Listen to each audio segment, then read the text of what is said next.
J'entendais M. Fillon dire que ses convictions, je dirais, religieuses, propres, est-ce que ça vous paraît à la hauteur de la fonction qui pourrait l'attendre? Ah non, je vous l'ai dit, je pense que c'est vraiment un problème majeur. Il va être d'ailleurs très embarrassé avec ce qu'il a dit, parce que notre tradition n'est pas de dire que le chef de l'État ne doit pas avoir de conviction religieuse.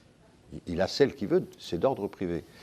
Mais dès lors que nous séparons les églises et l'État, premier principe de laïcité, deuxième neutralité de l'État, on a la question avec chaque fonctionnaire qui va se poser. Moi, je n'ai jamais recommandé aux professeurs d'exposer leurs convictions religieuses dans les cours. Je leur ai même dit ne le faites pas. Bon. Quand c'est le chef de l'État qui dit « je vais mener des politiques en fonction d'eux », car on a toujours su quelles étaient les convictions religieuses des uns ou des autres, et on les a toujours respectées, je veux dire, ça ne pose aucun problème.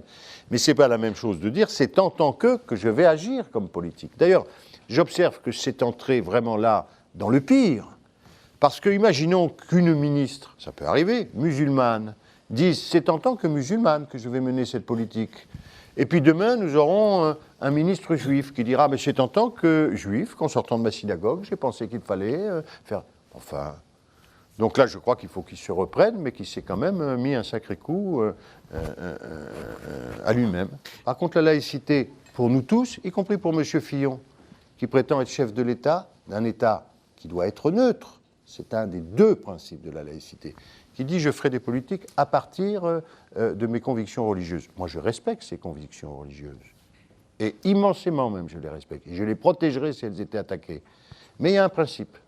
C'est qu'on ne mélange pas ce qui est de l'ordre, de la neutralité de l'État, chef de l'État, et de ses convictions religieuses. Ça me choque beaucoup plus que d'autres choses.